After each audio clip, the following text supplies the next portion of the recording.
Imagine a civilization so powerful and advanced, its shadow would echo for centuries after its fall.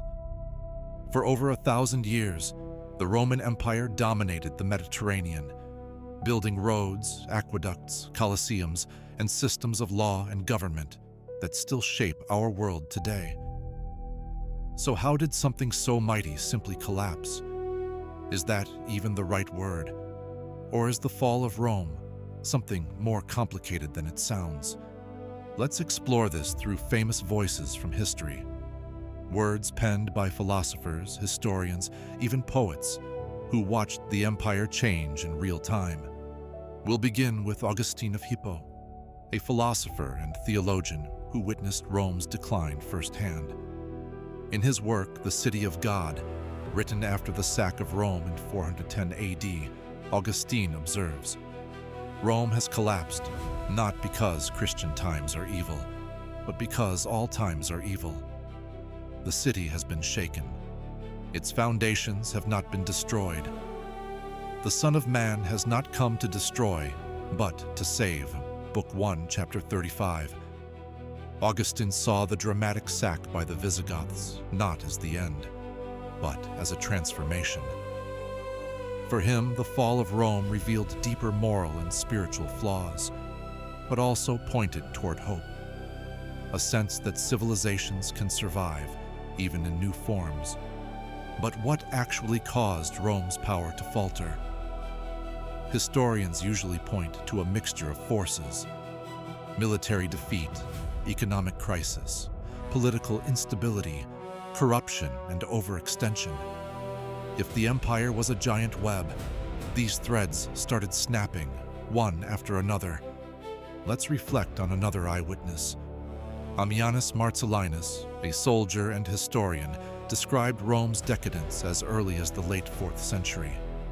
He wrote, "When at last riches had become common, luxury followed, and then from luxury, pride, and from pride, ruin. For men's minds were corrupted by excess, forgetting the virtues by which Rome was built." Res Gestae, Book 13. We hear in Ammianus a criticism not of one event, but of a gradual cultural decay. As Rome grew richer and more complacent, ambition turned into arrogance and discipline faded. But are these the root causes or symptoms of something larger? Next, we turn to a poet, Rutilius Nematianus. As a Roman aristocrat returning to his ravaged homeland in the early 5th century, he lamented, "Rome, my country, will your light ever return? Your head, once crowned with imperial splendor, darkened by strangers' hands. We have not yet lost hope. Your glory is dimmed, not destroyed." De Reditu Suo, lines 47-53. Rutilius captures the sense of loss and nostalgia that many Romans felt. But he also hints at another major factor: the invasions by what Romans called barbarian tribes, Visigoths, Vandals, Huns, who pressed relentlessly at Roman borders. These invasions forced the empire to spend more and more on defense, stretching its resources dangerously thin. The Western Empire's armies became smaller, less Roman and less reliable. But did these barbarians really destroy Rome? Or were they also drawn by its culture and promise?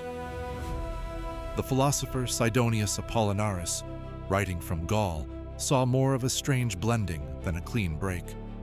Romans are learning the songs of the Goths. The conquered have their conquerors' customs, and the conquerors their captives' civilization. Epistles, Book 7. Sidonius suggests that history isn't as simple as fall or conquest. It's also about adaptation and change. The lines separating Roman and other blurred as populations mixed. Laws adapted, and even conquerors dreamed of becoming Romans themselves. Let's pause and reflect. When an empire as large as Rome endures for so long, isn't it likely that its decline would take generations?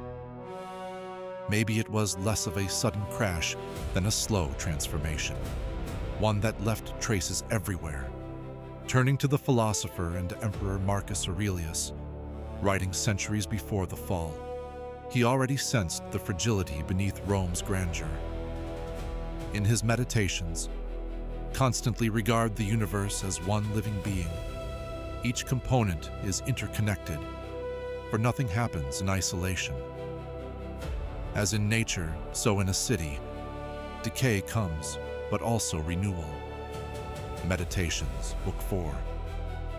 Marcus Aurelius's words remind us that empires, like living things, go through cycles: growth, maturity, decline, and renewal.